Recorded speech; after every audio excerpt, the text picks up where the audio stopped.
សួរពុកម៉ែបងប្អូនទាំងអស់គ្នាបាទនេះយើងកាត់ចូលប្រភេទអមស្លាស់បាទយ៉ាម៉ាហាស្លាស់2គ្រាប់ចូលស្តុកទៀតហើយបងបាទអញ្ចឹងសម្រាប់ពុកម៉ែបងប្អូនគាត់ត្រូវការបាទអមស្លាស់គឺយើងចូល2គ្រាប់ទៀតហើយតម្លៃធូរមែនតើម៉ាសានេះម៉ាស៊ីនតាមម៉ាស៊ីនសំណុំណាបាទតម្លៃគឺត្រឹមតែ1250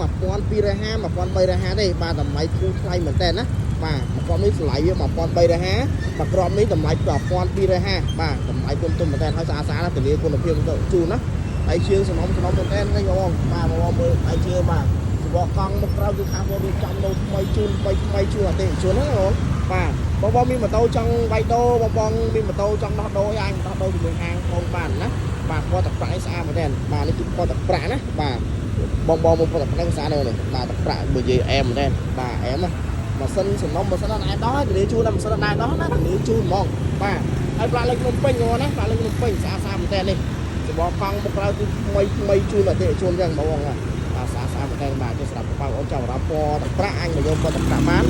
បងចាប់អារម្មណ៍ពណ៌ទឹកប៊ិចយកពណ៌ទឹកប៊ិចបានបាទហើយគឺពណ៌ទឹកប៊ិចណាបាទស្អាតមែនតើតម្លៃគុំមែនតើតម្លៃ1350ទេប្រភេទពណ៌ទឹកប៊ិចនេះណាបាទ